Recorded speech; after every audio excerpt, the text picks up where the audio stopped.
E aí, eu acho que a pauta que tá mais em alta, o que não se para de falar disso, é o lance do vídeo do Felca, da adultização. Todo mundo tá falando da repercussão, de como isso tá pegando de uma forma geral.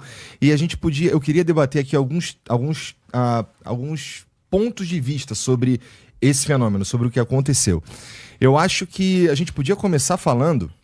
Bom, aí tem o oportunismo dos políticos lá, porque esse é um tema que é como se fosse ser contra a corrupção. Todo mundo é contra a adultização. Fica um pouco mais fácil de certa forma, unir todas essas pautas. Todo mundo é contra o mal. Todo mundo é contra o mal e tal. E também, aí tem outras coisas, tipo o papel da sociedade civil, o papel das redes sociais, das plataformas e como é que a gente está lidando com tudo isso que está acontecendo, porque, bom, eu acho que nem o Felca esperava que ia ter tanta repercussão como teve. Sim, né? Então, bom, a gente pode começar pelo oportunismo dos políticos, então, que eu sinto que é uma... já apareceu lá o Hugo Mota falando, já apareceu a Erika Hilton, já apareceu... O Nicolas, parece que o Felca foi convidado por um deputado do PL para falar lá, acho que hoje, foi convidado hoje, que é justamente isso, assim, para falar na Comissão de Segurança. Pois é.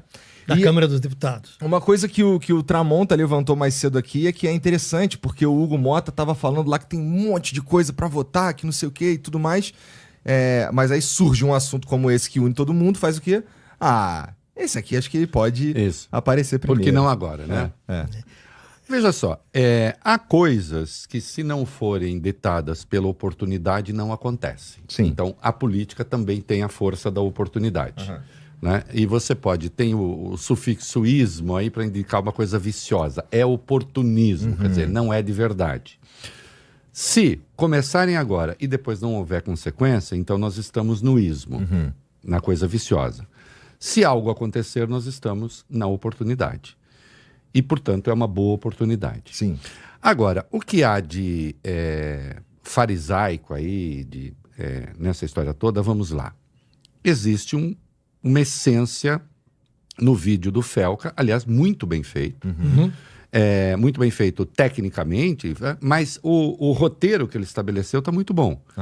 Porque essas manifestações de pedofilia, o nome é esse mesmo, né? Pode não ter o crime consumado, mas se está mercantilizando corpos infantis, a sensualidade infantil, está tudo ali, às vezes com a conivência dos pais, o que é uma coisa pavorosa, né? Porque pai vê no filho uma oportunidade de ganhar dinheiro nas redes, né? Às vezes nem se dando conta de como isso é moralmente criminoso. Bom, isso acontece porque as redes permitem. Bom, isso é inegável. E permitem, e você tem algoritmos que alimentam. Então nós temos algoritmos que alimentam isso passa a ser procurado, isso passa a ser oferecido. Vale para isso, vale para as políticas de ódio, para as manifestações de ódio que também monetizam e rendem. Veja só, nós temos um debate no Brasil que já está posto há bastante tempo sobre a regulação das redes. A regulação das redes nunca foi, e nunca foi mesmo, regular liberdade de expressão. Né? Com a quantidade de... Hoje, inclusive, eu dei uma porrada em 2 ministros do Supremo, no Luiz Fux e no André Mendonça, muito duras. Vê lá se eu quero que eles peguem no meu pé. Mas eles não têm por que pegar no meu pé, porque eu estou exercendo liberdade crítica. A liberdade crítica não é liberdade de ódio. A liberdade crítica não é liberdade para expor pessoas a risco, né? Para expor instituições a risco. Então nós temos de pensar essas coisas. O projeto que havia no Congresso para a regulação das redes, eu nunca vi, e não há nada ali parecido com censura. Assim como não, e não prosperou, o Supremo entrou no debate, e aí se faz uma abordagem completamente vesga desse negócio. Eu sou vesgo, tá, gente? Então nenhum vesgo reclame.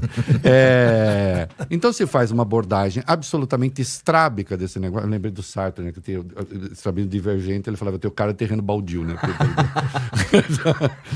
Que é a seguinte, o que o Supremo fez, na verdade? Havia 2 questões que chegaram lá, como recursos extraordinários, que é o nome que recebe, de 2 pessoas muito prejudicadas pelas redes, uma delas do Orkut ainda. Disse assim, muitas manifestações, eu pedindo para vocês tirarem, você tira e vocês não tiram, vocês não tiram, a minha vida foi destruída e vocês não tiraram. Afinal de contas, vocês que não tiraram, mesmo tendo sido avisados, vocês são responsáveis ou não? E o Supremo disse sim, são. E deu um celeuma, olha o Supremo tentando censurar as coisas, porque as redes dizem, nós não temos responsabilização civil, o tal do artigo 19 do Marco Civil. Acontece que as redes são as únicas empresas no Brasil, não tem mais nenhuma, que não tinham responsabilidade civil. Todos nós temos responsabilidade civil. Um exemplo que eu dei aqui quando eu vim, se você bater no carro do vizinho, que está manobrando na garagem, você não vai preso por isso, mas você vai ter que pagar o prejuízo. Claro. Isso é responsabilidade civil, que existe para indivíduos e que existe para empresas. As redes são as únicas que não, porque elas dizem, nós somos apenas aqueles que transmitem conteúdos de terceiros. Nós somos uma caixa aqui. Bom, mas o paralelo que eu vou fazer agora é perfeito. Eu tenho um prédio, construo um prédio, entrego para o narcotráfico, que vai me pagar uma percentagem por aquilo que eles fazem lá, e digo, eu não tenho nada a ver com o que eles fazem, embora eu saiba o que eles fazem. Uhum. Então, o que o Supremo votou foi a responsabilização civil, se as empresas notificadas não atuarem e se claramente souberem que um crime está sendo cometido e não estão fazendo nada para isso. Uhum. Foi isso. Não tem censura de nenhuma natureza. Os bolsonaristas fizeram um escarcéu. Olha, censura, censura, censura. O André Mendonça, ministro, 2 ministros votaram contra a proposta do Supremo, André Mendonça e Nunes Marques, e o André Mendonça fez um voto assim que parecia que estão querendo determinar as opiniões nas redes e fez a defesa da liberdade absoluta. O problema do absoluto é que ele não admite ponderação. O absoluto é absoluto. Absoluto, o tudo é igual a nada, conceitualmente falando. Uhum. O que é tudo? Tudo é tudo. Então aí, se você não tem a responsabilidade civil, e é preciso ter, e o Supremo agora, nós vamos ver como isso vai ser aplicado, essas redes, simplesmente, bom, tem lá a coisa que o Felca denunciou e que é evidente, aquilo é evidente, ninguém sabia? Sabia. Todo mundo sabia. Ninguém sabe? Sabe. Aliás, né, Reinaldo? Ministério Público sabe, Justiça Todo mundo sabe. Polícia sabe, os pais sabem, a O sociedade Ítalo já sabe. tinha Só que surgido antes. consome. A sociedade sabe Sim, e consome. Só que até havia pouco, você podia acionar essas pessoas, mas as empresas não. Uhum. Se fosse como quer o André Mendonça, o tal do Ítalo vai ser punido. Uhum. Tá, Ítalo punido, banido da rede e tal, depois de uma ação, de um processo e tal. Aí vem outro, né? Porque a rede está aberta.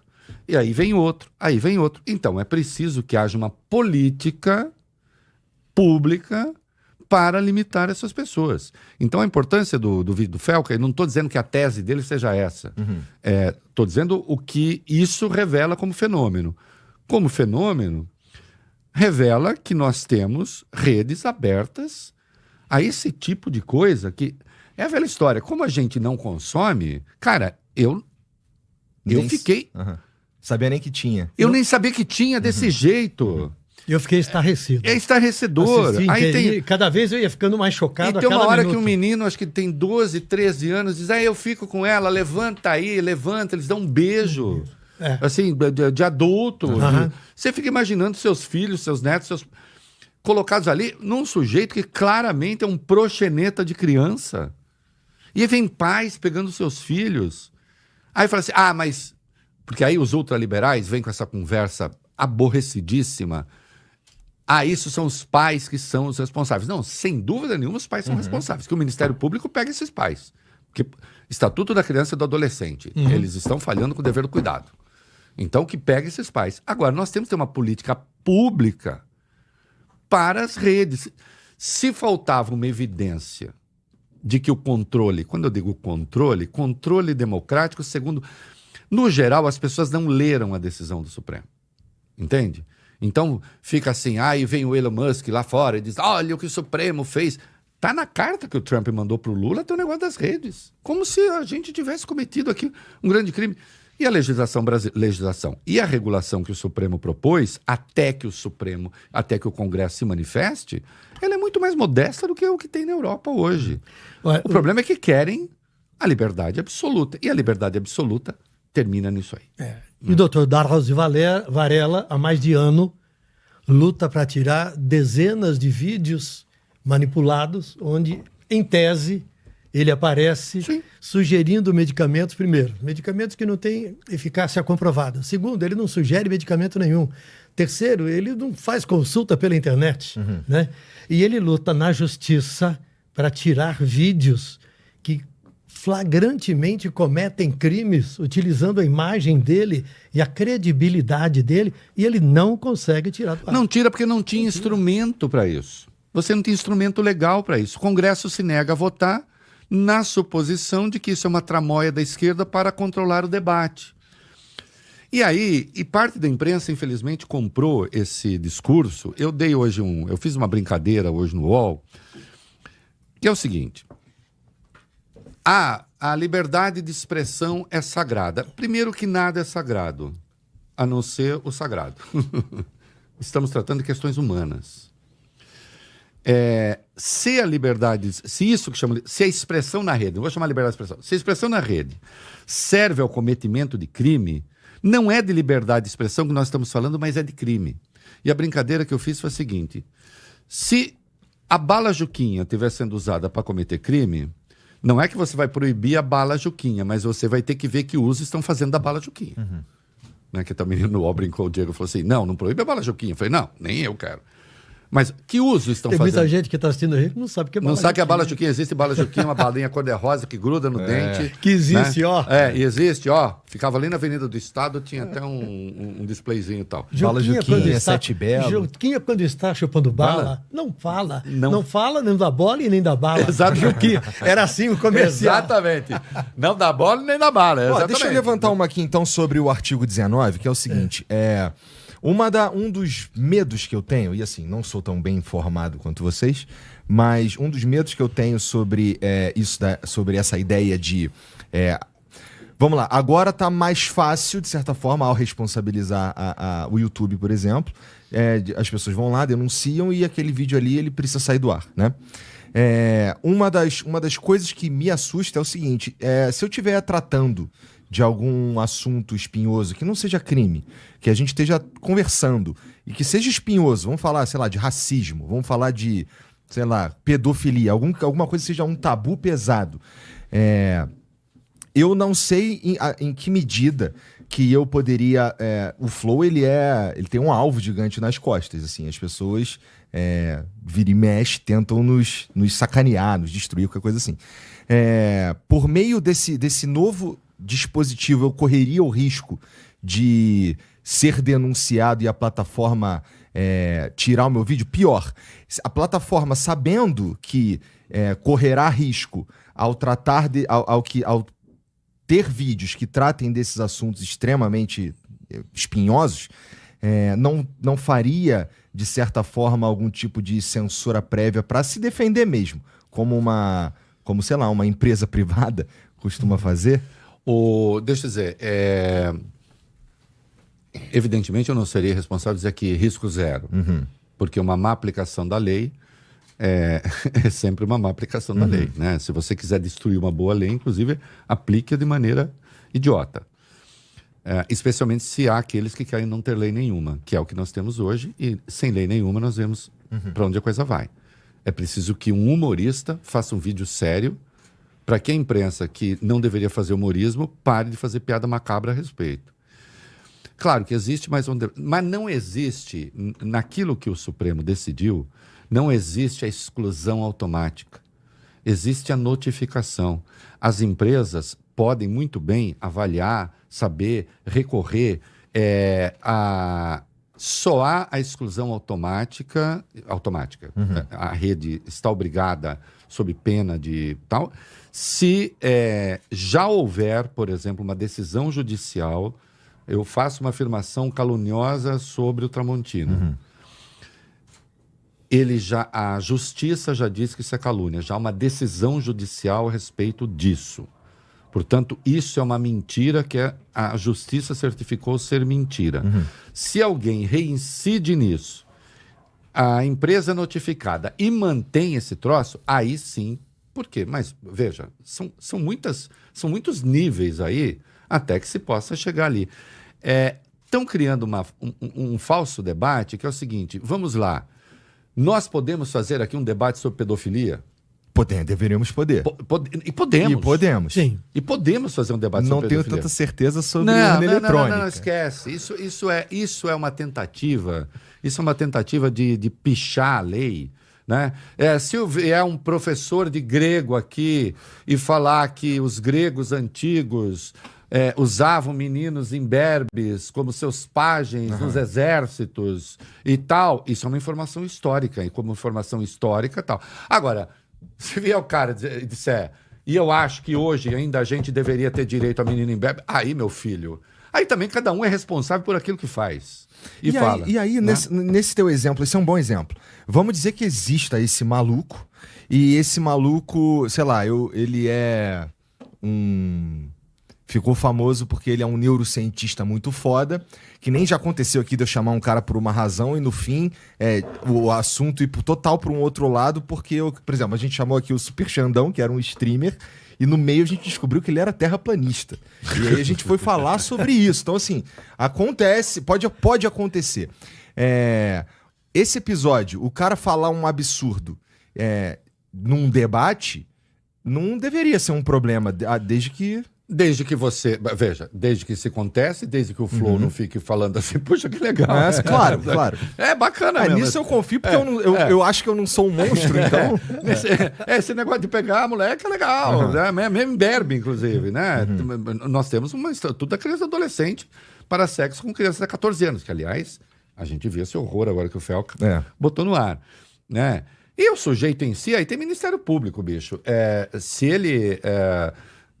não, é que eu sou neurocientista, eu acho que seria legal todo mundo pegar moleque com 12 anos.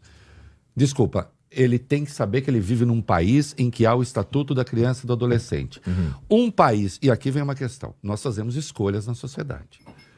Um país em que há um Estatuto da Criança e do Adolescente para proteger crianças até 14 anos, eu acho que ele é mais prudente do que em que um maluco que acha que tem que fazer sexo com criança atende a uma necessidade neuropsicológica.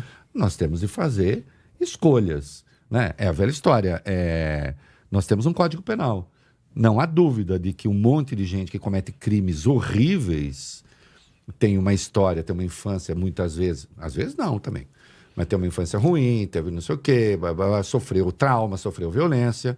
Não é por causa disso que nós vamos escusá-lo de cumprir a lei. Claro. Né? Então, nós temos que fazer escolhas, né?